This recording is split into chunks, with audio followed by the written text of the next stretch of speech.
నమస్తే సార్. నమస్తే. సార్, ఏది జరిగినా మన మంచికే. ఆలస్యం అయినా పర్వాలేదు, మన మంచికే. ఆ మంచి అనే దానికి కష్టం నష్టం అనే రెండిటిని పూడ్చిపెట్టి అందులో వచ్చే లాభాన్ని ఎక్కువగా చూస్తూ ఉంటారు. అసలు మంచి అనే పదానికి మీరు ఇచ్చే డెఫినేషన్ ఏంటి? మంచికి డెఫినేషన్ చాలా సింపుల్ చెప్పాలి అంటే హాని జరగకపోవడం, హార్మ్ లేకపోవడం.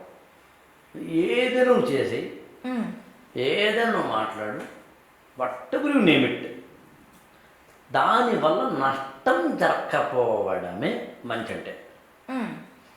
మామూలుగా ఈ డెఫినేషన్ ఇవి విన్నవాళ్ళు ఇది నువ్వు చెప్పేది ఏంటో అందరూ చెప్తారు కదా అనుకుంటారు. నిజానికి ఒక్కసారి మళ్ళీ నా యొక్క స్టేట్మెంట్ విను. హాని జరగకపోవడం అన్నాను. ఎవరికి హాని జరగకపోవడం అని అందరూ అంటారు. నేనేమంటాను చూడు, ఎదుటి వాడికి మాత్రమే కాదు నీకు కూడా హాని జరగకపోతేనే అది మంచి. అంటే మంచితనం అంటే అమాయకత్వం కాదు. మంచితనం అంటే ఎదుటి వ్యక్తిని నువ్వు మొత్తేస్తున్నా కూడా మౌనంగా ఉండడం కాదు. మంచితనము అంటే నీ జేబులోంచి లాగేస్తున్నా కూడా ఇంకా తీసుకో అనేది త్యాగగుణం కాదు. మంచి అంటే మెట్ట వేదాంతం కాదు. జరిగేవన్నీ మంచికి అనుకోబోయి అనేది కాదు. అనుకున్నవన్నీ జరగబోయే నిరాశ కాదు. మంచి అనేది ఆయుధం.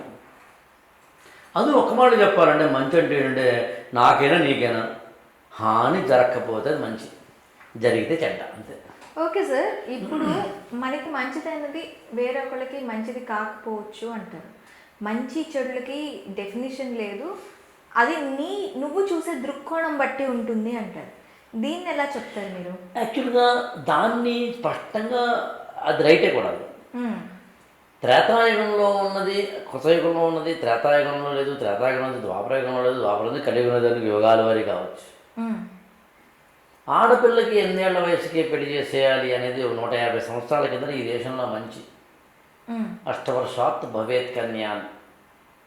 ఆ తర్వాత దాన్ని 11 ఏళ్ళకి మార్చారు, తర్వాత 15 ఏళ్ళకి మార్చారు, తర్వాత 18 ఏళ్ళకి మార్చారు.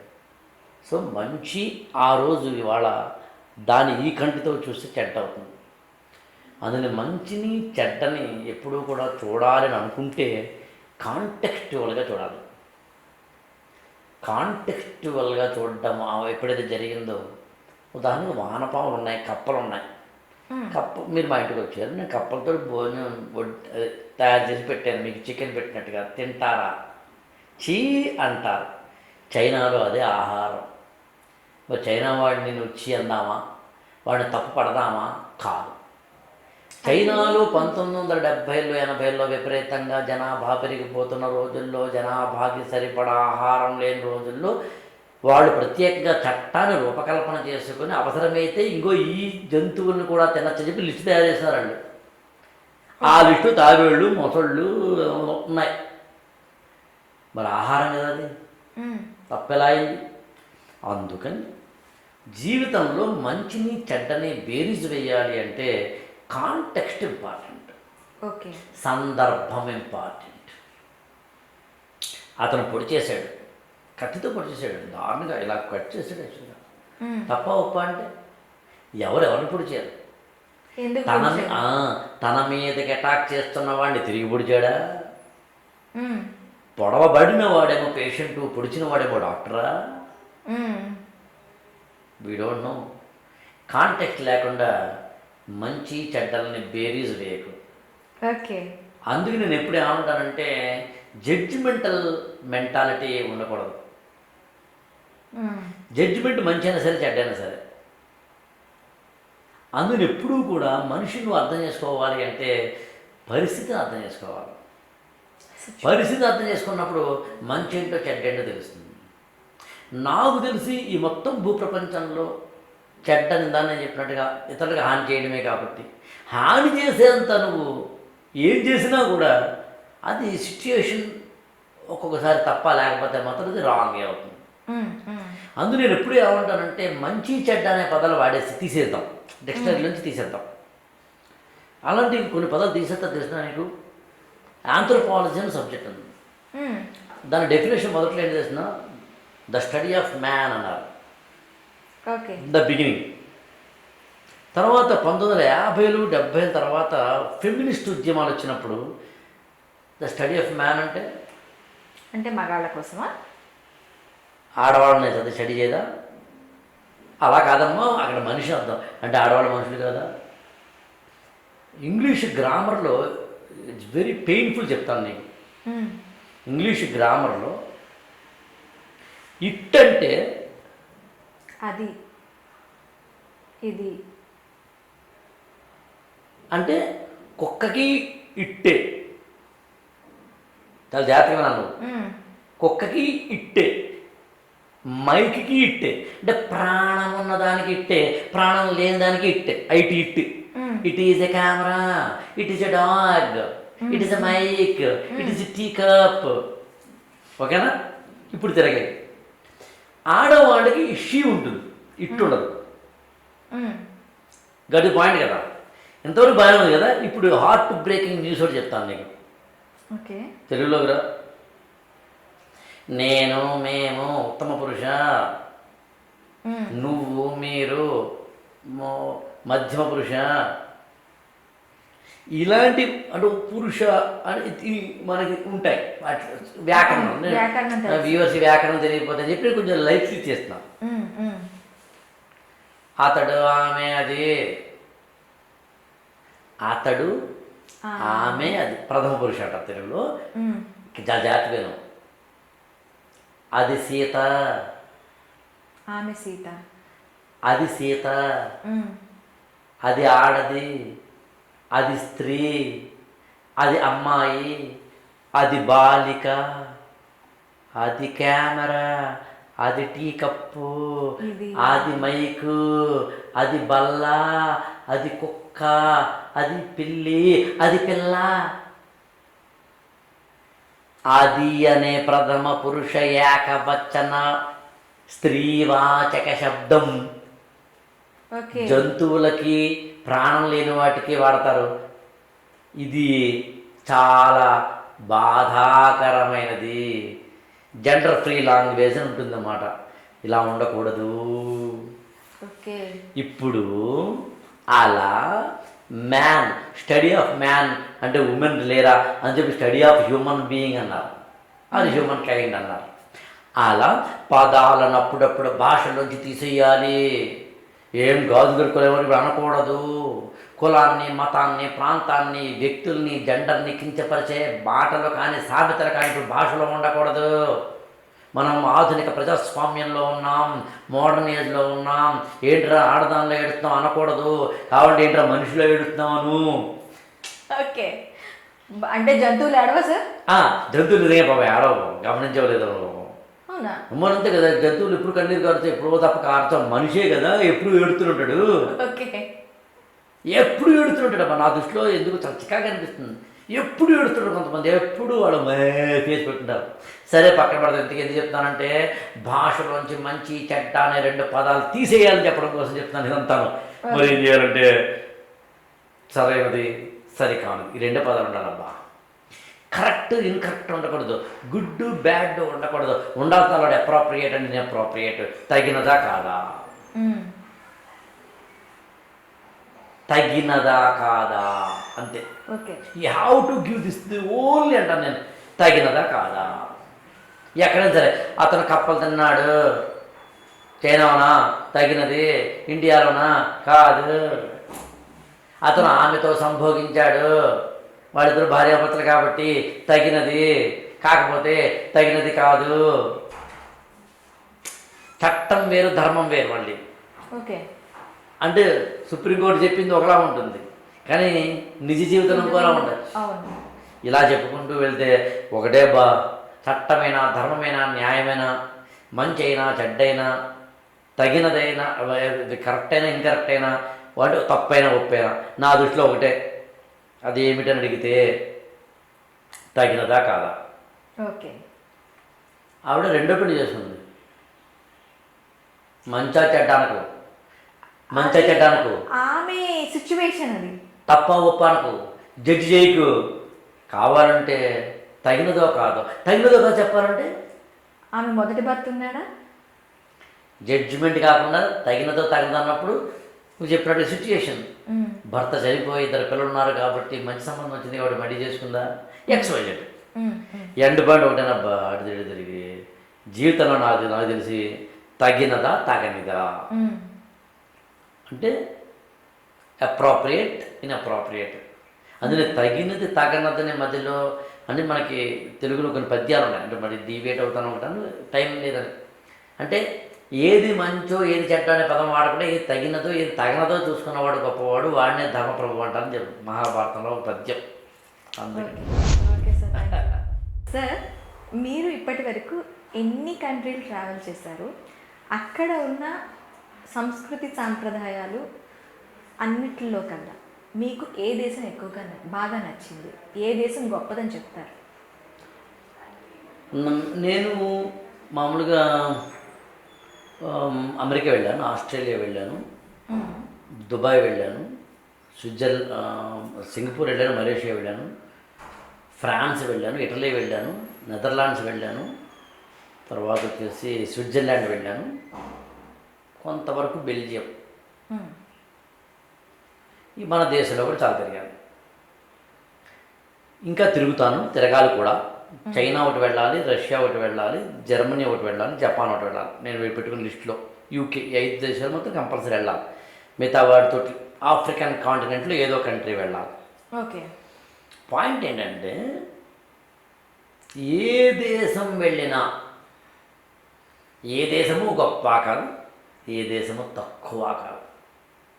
సాధారణంగా మనం ఏం చేస్తామంటే నా దేశం గొప్పది అనేస్తాం. ఏ దేశం ఎగినా, ఎందుకాలిడినా, ఏ పీఠం ఎక్కినా, ఎవ్వరేమనినా పొగడరా నీ తల్లి భూమి భారతిని, నిలుపరా నీ జాతి నిండు గౌరవము, లేదురా ఇటువంటి భూదేవి ఎందు, లేదురా మన వంటి పౌరులింకెందు అని మనం ఖచ్చితంగా రాయపురం సుబ్బారావు. సరే, ఎవరైనా గురజాడ పౌరవతి గురించి చెప్దాం. దేశమును ప్రేమించమన్నా, మంచి అన్నది పెంచమన్నా, దేశం అంటే మట్టి కాదు, నిజమంటే మనుషులే. ఏదైనా ఎండ్ పాయింట్ గమనించాల్సింది ఏంటంటే, ఒక్క మాట చెప్తాను, ఏ దేశానికి ఆ దేశం గొప్పది. ఓకే. ఏ దేశం తక్కువ కాదు, ఏ దేశం ఎక్కువ కాదు. కాకపోతే ప్రతి దేశము ఎక్కడుంది అన్నది పాయింట్.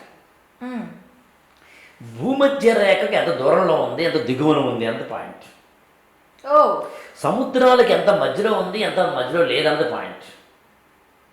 మొత్తం భూమంతటిని ఆక్రమించుకుని ఉందా, లేకపోతే సముద్రం పక్కన ఉందా అన్నది పాయింట్. నదులు ఎన్నున్నాయి అన్నది పాయింట్. పర్వతాలు ఎన్నున్నాయి అన్నది పాయింట్. ఒకటే క్లైమేట్ 3-4 రకాల క్లైమేట్స్ అన్న పాయింట్. ఇప్పుడు ఇలా చూసుకుంటే రోజుకి 24 గంటలు అమెరికా అయినా, ఆస్ట్రేలియా అయినా, ఆఫ్రికా అయినా, ఇండియా అయినా సరిగ్గా 12 గంటల పగలు, 12 గంటల రాత్రి ఉంటే balance. I repeat this word, balance. మామూలుగా మన కాలాలు 3: వర్షాకాలం, శీతాకాలం, వేసవికాలం.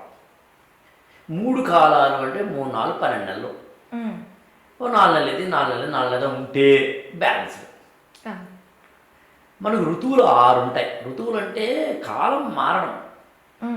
వసంత ఋతువు, గ్రీష్మ ఋతువు, వర్ష ఋతువు, శరద్ ఋతువు, హేమంత ఋతువు, శిశిర ఋతువు.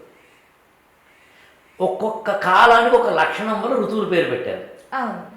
మొత్తం నేచర్ ఎప్పుడు కూడా 6 రకాలైన ఈక్వేషన్స్ మారుతుంది, అంటే 6 రకాల దశలు మారుతుంది. మనిషి కూడా అంతే. అంటే మనిషి 6 కాదు, అది వేరే కదా, మళ్ళీ డిబేట్ అవ్వద్దని చెప్పట్లేదు. మనిషి కూడా కొన్ని దశలు ఉంటాయి.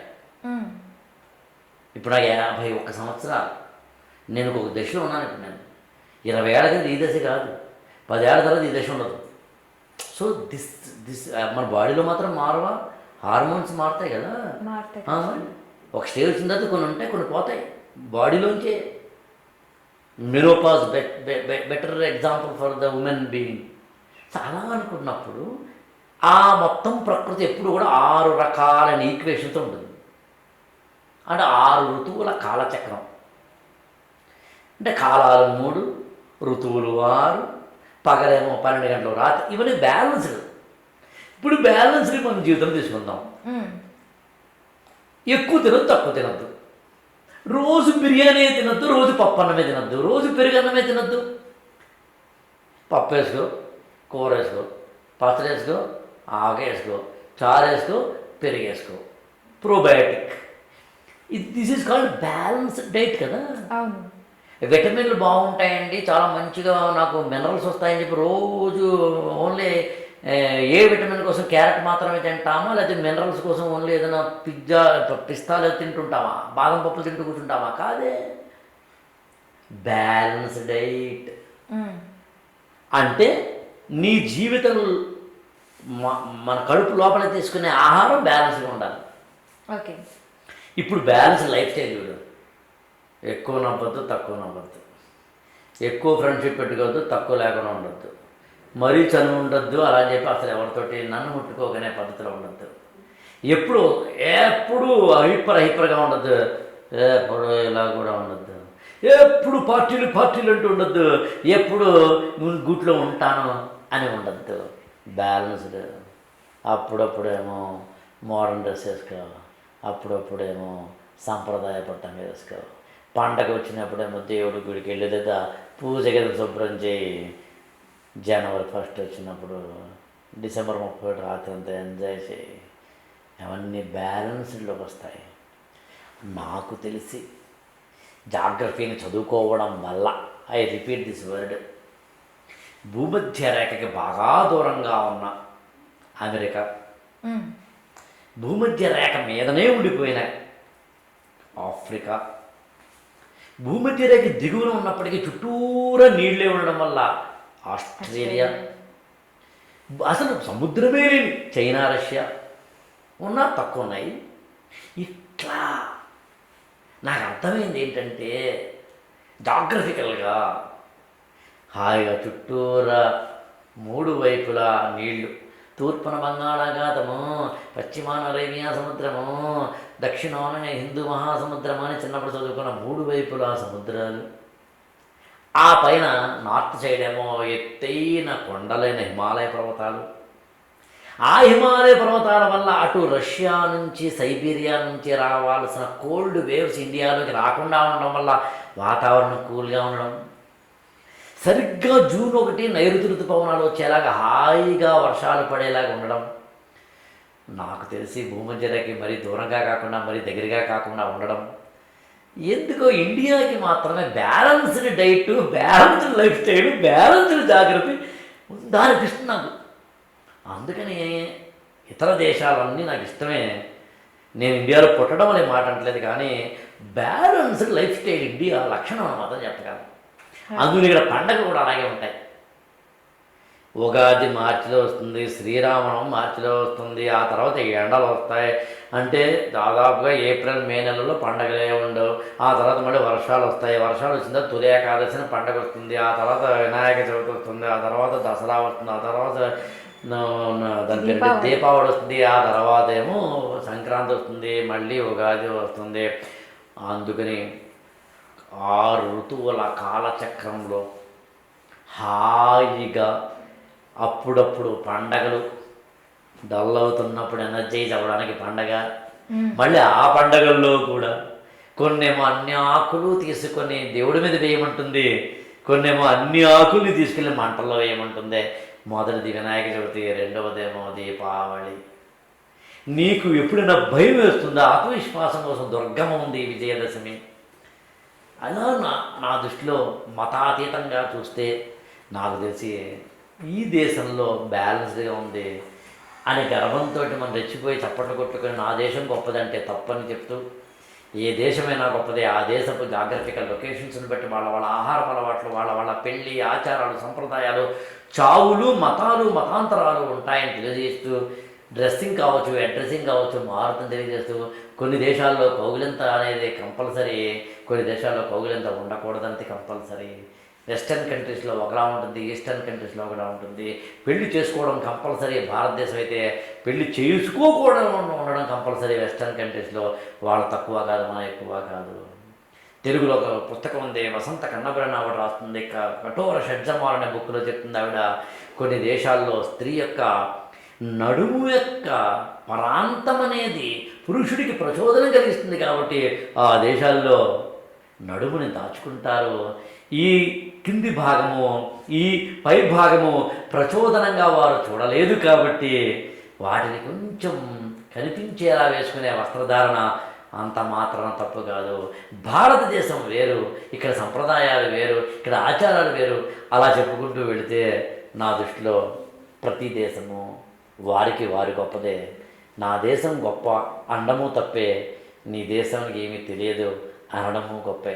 ఆ దేశం యొక్క చరిత్రను, సంప్రదాయాన్ని, ఆ దేశం యొక్క భౌగోళికతను అంటే జాగ్రఫీని అర్థం చేసుకుని అప్పుడు మనం స్టేట్మెంట్ ఇవ్వడమే సరైన విజ్ఞత. సార్, పబ్లిక్ ప్లేసెస్లో లేదు అంటే మన ఇంట్లో ఎవరైనా మనల్ని అవమానిస్తే ఏం చేయాలి, ఎలా తీసుకోవాలి? అంటే ఇక్కడ అవమానించడము అనే దాని యొక్క కాంటెక్స్చువల్ మీనింగ్ ఇక్కడ మాట్లాడలేదు నేను. పబ్లిక్ ప్లేస్లో అన్నప్పుడు నేను ఇప్పుడు వర్తించదు. ఇప్పుడు నేను చెప్పేది వర్తించదు, చెప్పబోయేది. నేను చెప్తుంది ప్రైవేట్ ప్లేసెస్లో, ఓకే, ప్రైవేట్ రిలేషన్స్లో, ఓకే, అండ్ ఇంటర్పర్సనల్ రిలేషన్స్లో. ఓకే, అంటే ఉదాహరణకి చెప్తాను. నువ్వు రోడ్డు మీద ఉన్నావు, రైల్వే స్టేషన్లో ఉన్నావు, మెట్రోలో ఉన్నావు, ఎయిర్పోర్ట్లో ఉన్నావు. అక్కడ ఎవరైనా అవమానిస్తే నన్ను అవమానించావా అక్కర్లేదు, అక్కడ ఎత్తి పెట్టుకోవడమే. అది పబ్లిక్ ప్లేస్, అది కాబట్టి తప్పదు. అది ఇప్పుడే మాట్లాడుతుంది, అది కాదు. ప్రైవేట్ లైఫ్లోకి వద్దాం. మనల్ని ఎవరెవరు అవమానిస్తారంటే నాకు తెలిసి 3 సర్కిల్ వాళ్ళు అవమానిస్తారు. ఓకే, ఇంటర్నల్ సర్కిల్, దాన్ని ఇంటిమేట్ సర్కిల్ అంటాను నేను. నాకు తెలిసి ఇంటిమేట్ సర్కిల్ ఎవరు? అమ్మ, నాన్న, పిల్లలు, మగుడు, పిల్లలు, బామ్మర్ది, బావ, ఆడపడచ్చు, వదిన, ఈ బ్యాచ్. దీన్ని ఇంటిమేట్ సర్కిల్ అందాం. ఇంటిమేట్ సర్కిల్ కాకుండా ఇంకొకటి నేను 3వ చెప్తాను, ఎక్స్టర్నల్ సర్కిల్. ఎక్స్టర్నల్ సర్కిల్ అంటే మనకి ఎవరో కూడా తెలియదు అసలు, లేదా తెలిసిన వెరీ నోన్ కాదు. ఎగ్జాంపుల్ చెప్తాను. మీరు మా ఇంటికి వచ్చారనుకుందాం, మీరు నిజం నాకు తెలిసినట్టుగా మీ తోడు తెలియదు. అవును, కానీ ఎవరో ఒకరు అనుకుంటారు, ఎవరో ఒకరు మా ఇంట్లో మా అన్నయ్యో, మా వదినో, మా అక్కో, మా తమ్ముడు, మా చెల్లో, మా ఆవిడో, మా అమ్మాయో, మా కొడుకు, మా అమ్మగారు, మా నాన్నగారు, ఎవరో తెలుసో తెలియకో మిమ్మల్ని అవమానించవచ్చు అనుకుందాం సరదాగా. అది external circle. To whom we don't know, వాడు ఎందుకన్నాడో తెలియదు. ఈ రెండింటికి మధ్యలో అంటే ఇంటిమేట్కి ఎక్స్టర్నల్కి మధ్యలో ఇంటర్మీడియట్ సర్కిల్ ఉంటుంది. ఇంటర్మీడియట్ సర్కిల్ అంటే అర్థం ఏంటంటే మనము కొన్ని సందర్భాల్లో వాళ్ళతో కలిసి పనిచేయాలి. ఓకే, ఉదాహరణకి నేను ఒక డాక్టర్ అయితే నా క్లయింట్, అదే పేషెంట్. నేను ఒక సిఏ అయితే కనుక నాకు క్లయింట్. నేను ఒక పోలీస్ అయితే కనుక నాకు ముందుకు వచ్చి కూర్చున్నవాడు ఎవరో ఒకరు. నా సుపీరియర్ బాస్ అయి ఉండొచ్చు, నా ఇన్ఫీరియర్ అయ్యవాళ్ళు అయి ఉండవచ్చు. లేదా నేను వ్యాపారం చేస్తున్న అయితే కనుక కస్టమర్ అయి ఉండవచ్చు. నేను టీచర్ అయితే స్టూడెంట్ అయి ఉండవచ్చు, ప్రిన్సిపాల్ అయి ఉండవచ్చు, డిఈఓ అయి ఉండవచ్చు. అంటే ఉదయం నుంచి రాత్రి వరకు నువ్వు వివిధ కారణాల వల్ల, ఏదో కారణం వల్ల వాళ్ళతో పని చేయాల్సి ఉంటుంది. ఆ పని చేసేవాళ్ళు నేను అవమానించవచ్చు. అంటే నీకు నాకు అర్థం చెప్పాలంటే ఆఫీస్లో కొలీగ్స్ అబ్బా, ఆఫీస్లో కొలీగ్స్. ఉదాహరణ చెప్పాలంటే చుట్టాలకు దూరపు చుట్టాలు, చుట్టాలకు దూరపు చుట్టాలు, వేలు విడిచిన మేనమామ గారు, 3వ కొడుకు, 5వ కోడలు, ఎవరైనా. ఇప్పుడు నేను కూడా నిజానికి మాట్లాడుతుంది ఈ ఎపిసోడ్లో టైం ఉంటే తప్ప, లేకపోతే నేను ఎక్స్టర్నల్ సర్కిల్ గురించి మాట్లాడట్లేదు.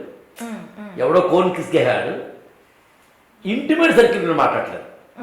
ఈ ఇద్దరిని కాకుండా ఇంటర్మీడియట్ సర్కిల్ మాట్లాడతాను మొదట. ఓకే, టైం ఉంటే నేను ఆ 2 కూడా కవర్ చేస్తాను. నీతోటి ఉదయం నుంచి రాత్రి వరకు పనిచేస్తున్న వాళ్ళు ఎవరైనా నేను అవమానిస్తే నేనైతే ఉంటానంటే వాళ్ళతోటి పని చేయక తప్పదు అనుకుంటే పని చేయి, లేదంటే పక్కకు వెళ్ళిపో, లేదా బంద్ చేయి. ఆ 2 సాధ్యం కాకపోతే గుడేసుకో. నేను అవమానించిన వాడి మీద కోపం పెంచుకో, నేను అవమానించిన వాడి మీద కసి పెంచుకో, నేను అవమానించిన వాడి మీద పగబట్టకు. I repeat all these words again. నిన్ను అవమానించిన వాడి పట్ల కోప్పడకు, నిన్ను అవమానించిన వాడి పట్ల కసి పెంచుకోకు, నేను అవమానించిన వాడి పట్ల క్రోధం పెంచుకోకు, నేను అవమానించే వాడిని చుట్టుకోకు. ఎందుకంటే దానివల్ల నీకే కదా బీపీ పెరిగేది, నీకు కదా నష్టం. నీకు తెలిసిన రాఘవేంద్ర గారు, నీకు తెలిసిన వాడు ఎవరు తెలిసినారు నీకు, వాడు ఎన్నిసార్లు అన్న తెలిసినావు, ఏంటో అంటాం. రెండు ఏదైనా నీకే కదా నష్టం.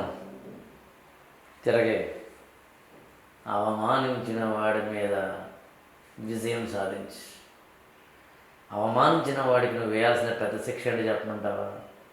వాడికన్నా ఎదగడమే. 25 సంవత్సరాల కింద మా క్లాస్ బట్టి ఒక అమ్మాయి డిగ్రీ చదువుతున్నప్పుడు, నేను హైదరాబాద్లో ఐఏఎస్ కోచింగ్ తీసుకుంటున్నప్పుడు, ఆ అమ్మాయి అనుకోకుండా హైదరాబాద్ వచ్చి కొంచెం బ్లాక్గా ఉంటుంది. అలా అనకూడదు నేను, బట్ ఆమె చెప్పడం కోసం ఈ కాంటెక్స్లో చెప్తున్నాను. నేను white, black, tall, short, I never.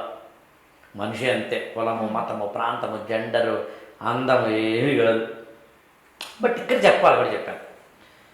ఆమె మాట అన్నారు, రాఘవేంద్ర పెళ్లి చూపులకు వచ్చారు. ఎస్, నేను నల్లగా ఉంటాను కాదను, అందంగా ఉన్నాను కాదను, కానీ చాలా అవమానించారు, చాలా చచ్చిపోవాలనిపిస్తుంది నాకు.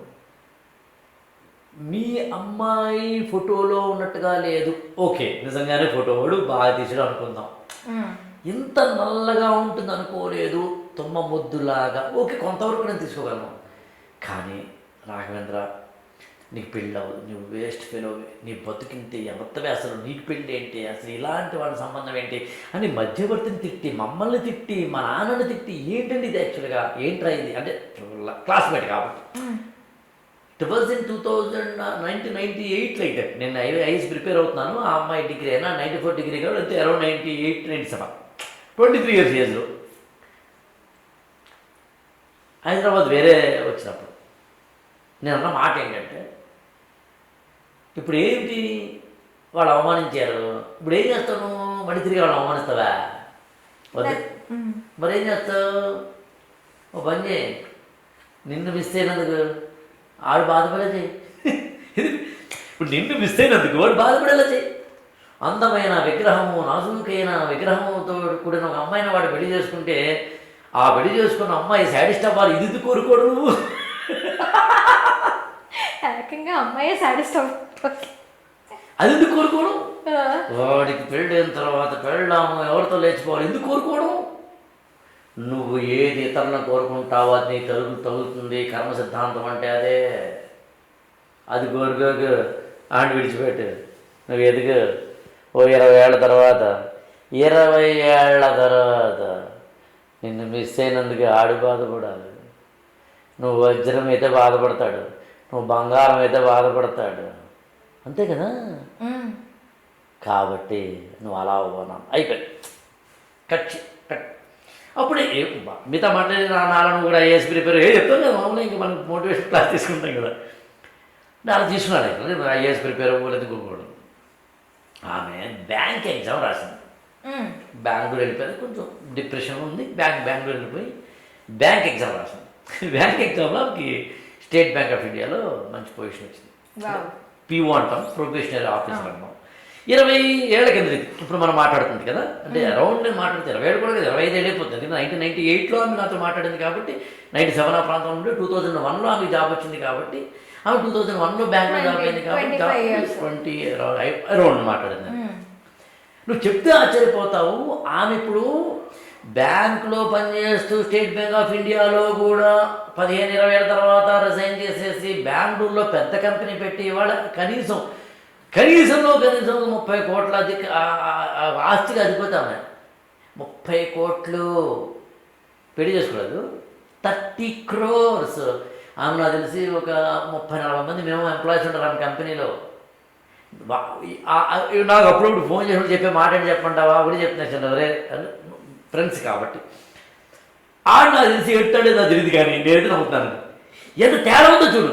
నన్ను అవమానించిన వాడు ఏడుస్తున్నాడా అని చెక్ చేసుకునే కార్యక్రమం కన్నా నేను నవ్వుతున్నానా లేదన్నది కదా పాయింట్. పెళ్లి చేసుకుని ఉంటే అక్కడితోనే ఎండ్ అయిపోయి పెళ్లి చేసుకుని అక్కడ అయిపోయి ఉండేది ప్రోగ్రామ్. చక్కగా హాయిగా అలాగా నీ యొక్క అలా శిరస్సు వంచి శివధనుస్సు విరిచిన రాముడి కోసం వెయిట్ చేస్తున్న సీతమ్మ వారిలాగా నువ్వు అలాగా బటన్ వేలు అలా రాస్తూ కొంగునిలాగా ముడిపెట్టుకుంటూ 2-3 పిల్లలకి తల్లిగా ఉంటూ ఆయన అవన్నీ మనం డిస్కస్ చేయకూడదు. ఆయన కూడా నాతో టచ్లో ఉంటాడు కాబట్టి.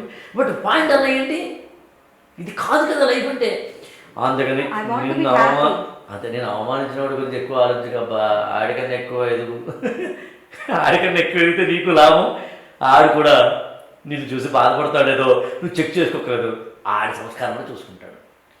నేను అందుకని ఏమన్నా అవుతారంటే, నేను ఎవరన్నా బాధ పెడితే అవమానిస్తే థ్యాంక్స్ చెప్పండి అన్న.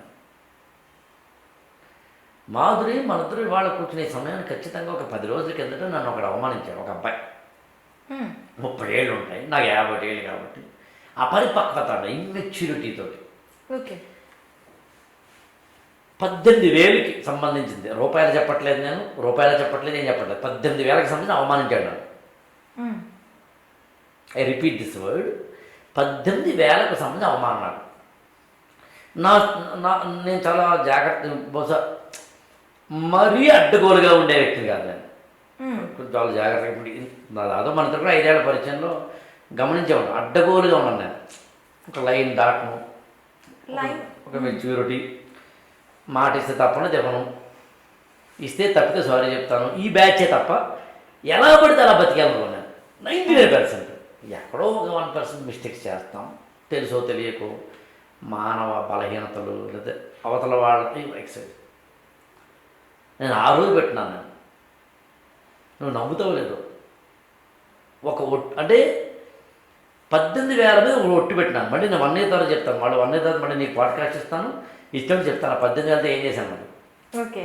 అంటే నేనేం చెప్పవచ్చు అంటే, నన్ను అవమానించిన వ్యక్తినేమో తిట్టుకుంటూ, వాడి బతుకు వేసుకుని అని శాపనార్థాలు పెట్టుకుంటూ, వాడి అయిపోను నిజం పడిపోను అనుకోవడం కాకుండా 18,000 అనే దాన్నేమో తీసుకుని దాన్ని నా యొక్క ఇంకా ఎదగడానికి, అంతకుముందు హాయిగా ఉండి చదిలే అనుకున్న వాడిని మళ్ళీ రీఎనర్జైజ్ అవ్వడానికి ఉపయోగపడిందిగా, చాలే కొత్త ఆశయం పెట్టుకుని ఉపయోగపడిందిగా, కొత్త ఆశయం. ఓకే. ఆశయం తీరిందని చెప్తా, 18,000తోటి కూడిన ఆశయం. నెక్స్ట్ ఇయర్ సరిగ్గా ఇదే రోజు చెప్తాను నీకు. అంటే ఏం చేస్తాను ఇప్పుడు నేను, యుద్ధం ఎవరి మీద చేస్తున్నాను, నేను నా మీద నేను చేస్తున్నాను. పసిటి పథకాల హారం కాదురా విజయతీరం ఆట అనే మాటకు అర్థం నిన్ను నువ్వే గెలిచే యుద్ధం. పక్కోడమే గెలవడం ట్రై చేయక, అవమానించిన తిట్టుకుంటూ కూర్చోకు, ఆడు తిట్టాడని చెప్పి నువ్వు తిట్టడం మొదలు పెట్టకు. ఎప్పుడైనా గుర్తుంచుకో, అవతల వ్యక్తిని ఇలా పట్టుకుని విసిరేస్తే, తెలంగాణలో పెండ అంటారు, మా ఏరియాలో పేడ అంటారు, నువ్వు పేడైతే కింద పడతావు, పిడకవుతావు, కాలిపోతావు, బూడిదైపోతావు. అవతల వ్యక్తి కనుక ఇలా కొడితే మళ్ళీ తిరిగి పైకి లేచావంటే అర్థం, అంటే అర్థం నువ్వు బంతివి, నీ లోపల హీలియం ఉంది, నీ లోపల హైడ్రోజన్ ఉంది, నీ లోపల వాయువు ఉంది, నీ లోపల ఎనర్జీ ఉందని. కాబట్టి అవతలోడు తిడితే నువ్వు కింద పడిపోయి ఏడుతున్నావు అంటే అర్థం పెండ ఏడు కాదురా భయ్ అనుకుంటే యుద్ధం చేయి, ఆడి మీద కాదు నీ మీద. ఎదుటి వ్యక్తి నిన్ను గుర్తుంచుకో, తుప్పు అన్నాడంటే నువ్వు నిప్పైతే వాళ్ళకే తుప్పట్టిపోతుంది, లేదా నీకు తుప్పు పట్టదు. ఎదుటి వ్యక్తి నిన్ను వెంబడిస్తున్నాడంటే అర్థం చేసినా నువ్వు వాడికన్నా ముందు పరిగెడుతున్నావని.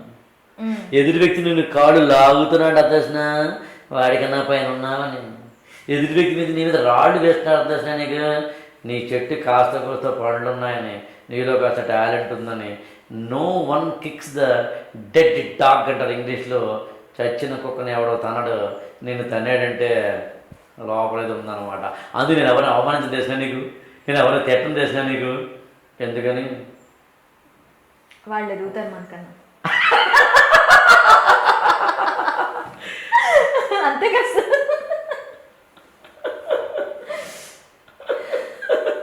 నీలో చాలా టాలెంట్ ఉంది, వాళ్ళకి అర్థమైంది. సో అందుకని ఇంటర్మీడియట్ సర్కిల్లో ఉన్నవాడు అవమానిస్తే this is the reaction. External intimate just brief చెప్పేసి పాడ్కాస్ట్ ముగిస్తాను. ఎక్స్టర్నల్ వాళ్ళు ఎక్కడెక్కడో అవమానించిన వాళ్ళు పెద్ద పట్టించుకోకు. పెళ్ళికి వెళ్తే అవమానించారు, నేను పబ్లిక్ ప్లేస్ అంటలేదు, దట్ ఇస్ డిఫరెంట్. కాబట్టి పెళ్ళికి వెళ్తే అవమానించారండి, వాళ్ళు ఎవరు ఏంటి నీకు చంపస్వరాలు బాగుండలేదు అన్నారట, మ్యాచింగ్ బాగుండలేదే మాధురి అన్నారట, దానికి కుళ్ళి ఆడవలసినంత సీన్ ఏం లేదు, అది వాళ్ళ సమస్య. ఏమీ ఇంకా ఇల్లు కట్టుకోలేదా, ఏమీ పెళ్ళి కాలేదా అని అడిగారు అనుకో, అది వాళ్ళ సమస్య కదా. నీ సమస్య కాదు కదా. అవును.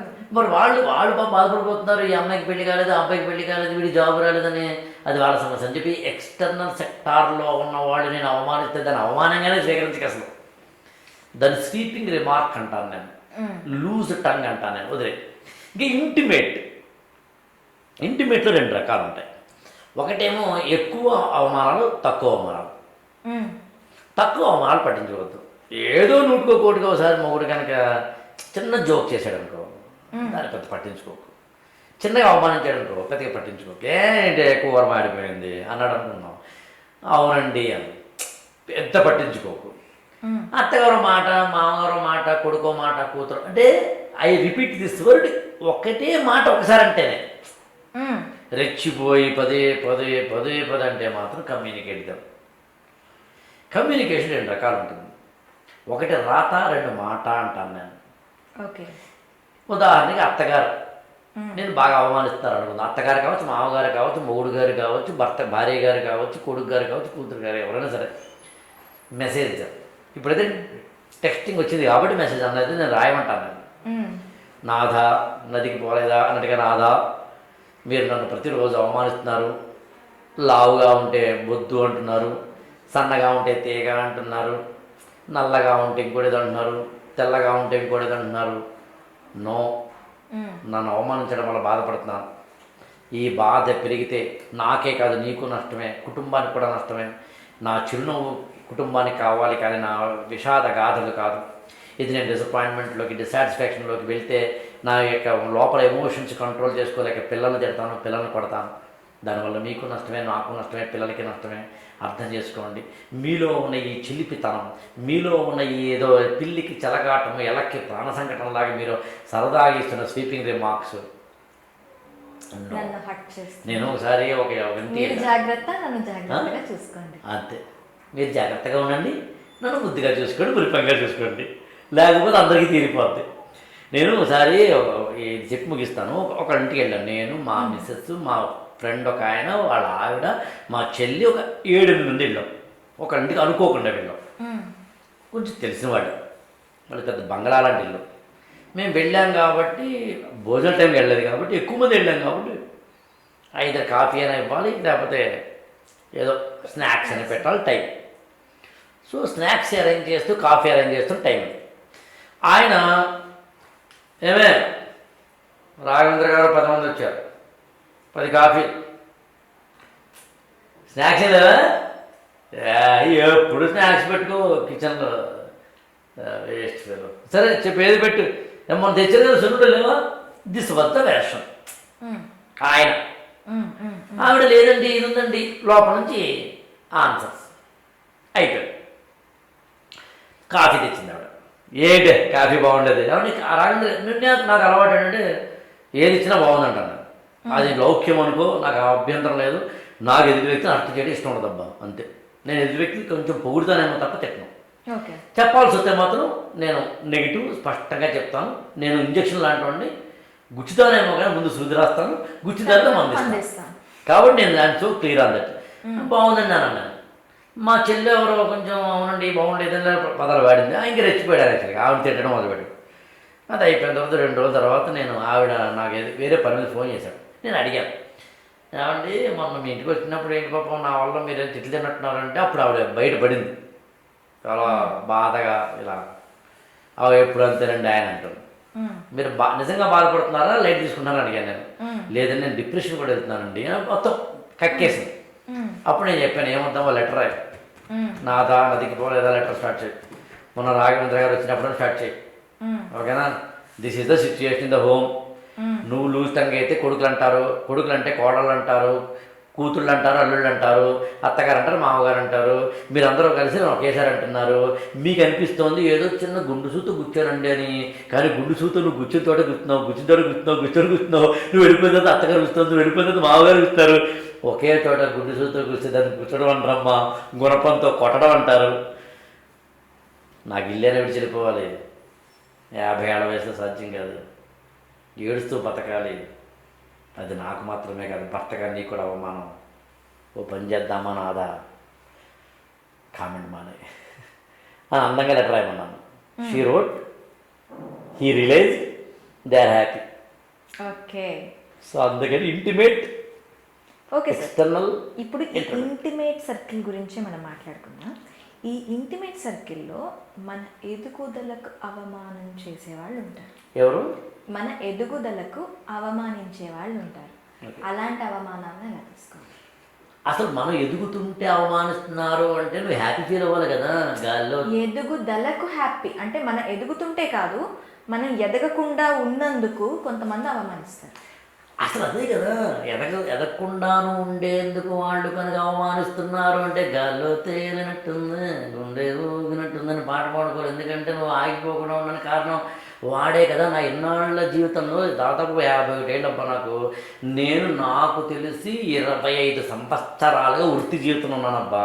అంటే ఐఏఎస్ కోచింగ్ కావచ్చు, సినిమా ఫీల్డ్లో కావచ్చు, వ్యాపార రంగంలో కావచ్చు, లేకపోతే రాజకీయ రంగంలో కావచ్చు. గత 25 ఏళ్ళు ఉన్నానబ్బా. సాఫ్ట్వేర్ సైడ్ మొదలుకొని, రియల్ ఎస్టేట్ మొదలుకొని, వ్యాపార రంగం మొదలుకొని, రాజకీయాలు మొదలుకొని, సినిమా వాడు మొదలుకొని, నా క్లయింట్స్ అను 10 వాడు ఏదైనా ఉన్నారబ్బా. నా ఇన్నేళ్లలో మంచి మంచి స్నేహితులు ఉన్నారు, నా శ్రేయోభిలాషులు ఉన్నారు, నా వెల్ విషర్స్ ఉన్నారు, నన్ను అప్లిఫ్ట్మెంట్ చేసిన వాళ్ళు ఉన్నారు, నా చేయి పట్టుకు పైకి తీసుకొచ్చిన వాళ్ళు, హెల్ప్ చేసిన వాళ్ళు ఉన్నారు, నాకు డబ్బులు లేకపోతే ఇచ్చిన వాళ్ళు ఉన్నారు, ఆకలి స్థానం పెట్టిన వాళ్ళు ఉన్నారబ్బా. కానీ నువ్వు నమ్ముతావో లేదో, నాకు ఇన్నేళ్లలో ఎదగడానికి మాత్రం కారకులు వీళ్ళెవరూ కాదు. నేను పడిపోకుండా ఉండడానికి వాడు కారణం. I repeat this word. నేను పడిపోకుండా ఉండడానికి వీళ్ళందరూ కారణం. కానీ ఎదగడానికి మాత్రం నా శత్రువులే కారణం. నన్ను కాలు పెట్టి లాగినోడు ఒకడు, చెయ్యి పెట్టి లాగినోడు ఒకడు, జల్ల పీకినోడు ఒకడు, అవమానించినోడు ఒకడు. ఇందాని చెప్పారు కదా, 18,000కి అవమానించినోడితోటి మొదలుకొని అసలు వాడే లేకపోతే నా ఎనర్జీ ఎక్కడి నుంచి వస్తుంది నాకు.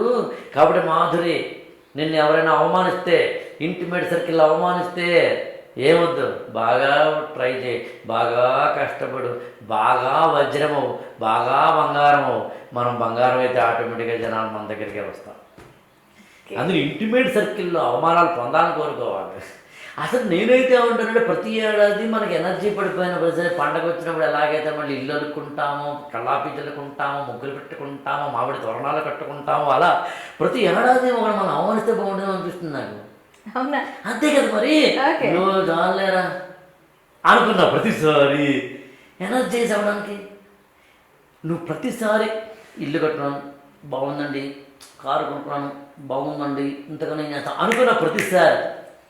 అసలు ఇక రాజకీయాన్ని మాట్లాడకూడదు, కానీ రాజకీయాల్లో కూడా నువ్వు కావాలంటే చూడే, రాజకీయాలు మాట్లాడకూడదు. వ్యక్తుల పేరు చెప్పట్లేదు, అర్థమైన వాళ్ళకి అర్థమవుతుంది. నాకు తెలిసి నేను ఒక 4 పేర్లు చెప్తాను, అర్థమైన వాళ్ళకి అర్థమైనట్టుగా. ఒకటి, ఒక రాష్ట్రానికి ముఖ్యమంత్రిగా ఉన్న తర్వాత ఆయన మీద అత్యంత దారుణమైన అభాండాలు వచ్చిన తర్వాత మాత్రమే ఆయన ఈ దేశానికి ప్రధానమంత్రి కావాలి అనుకున్నారు, అయ్యారు. ఒక ఆయన తనను జైల్లో పెట్టిన తర్వాత మాత్రమే ఆ రాష్ట్రానికి ముఖ్యమంత్రి కావాలి అనుకున్నారు, అయ్యారు. ఒక ఆయనని జైల్లో పెట్టి ముప్పు తిప్పలు పెట్టి వాళ్ళ అమ్మాయి పెళ్ళికి కూడా బెయిల్ ఎవరేమో అన్నంతగా ఉన్నప్పుడు ఆ కుర్రాడు కాస్త వెళ్ళి ముఖ్యమంత్రి అయ్యాడు.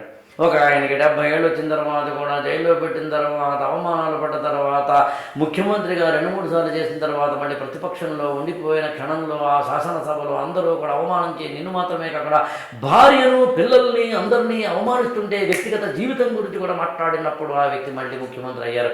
నాకు తెలిసి అవమానం లేకపోతే మనిషి ఎదగలేడు. దేర్ఫోర్ అవమానించినోడే దేవుడు.